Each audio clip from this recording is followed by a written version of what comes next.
Njanyu mumbe o jombela nyambe weke nde atimba esibe kusanemo musango mwa mulemae.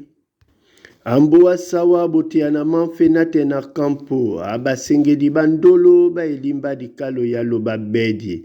Abinyo bese lokotome bosoba jenela nyule kung la dikalo TV. Mboa loba bedi na sangwa onyambo wa wonjamuna loba bedi. Tete pisa ndumba kinya maso. Jongola bambambe di matube ewuda longe. Bama kwane nyambe weke unyolambo wa sawanye senabam. Musango ndolo na mulatako.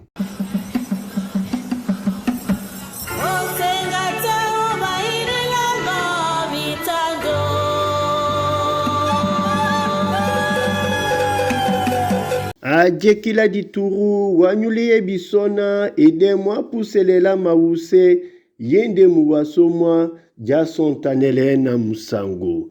Loma sodi solongola ndedi o mandabo masu ndewene neni mpungu mumalonda no oten ka etunga mawina.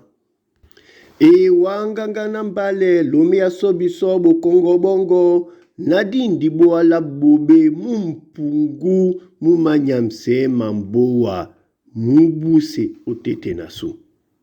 Nga oponda munyengende mpungu, nga oponda musangonde mpungu, nde na batoba mpungu badomse sona, to oponda ndutu langa menoja mutote adute ya onyola mandama lungela su oninuase mpungu pete.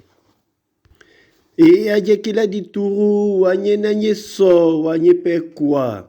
Leso bisonde dango na kwambanela biso mun pungu muma wolise biso mindi.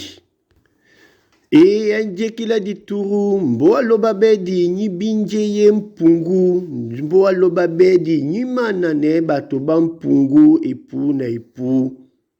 E masosume wana opoti se tum na mboa sawa londi la batoba mpungu na mbole etimbe pete biso o mandabo. E ajekila dituru mukase mbingo sonde muni wungla nenan. Nde mpungu mukwesede biso ndima.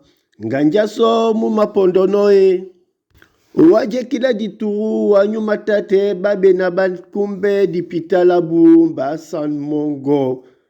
Mboa loba bedi masosume wana otate mboa sawa. Kana baba posi oso kane bobe bwanga pende bani sae peso bona sangwa bube na batele ndolo na musango jombe labu. Ngoti e mayombo sote e yombe. E ajekila dituru wanyuma bolela mbote esi bembangisan mboa lobabedi etingame udubelongo poko poko.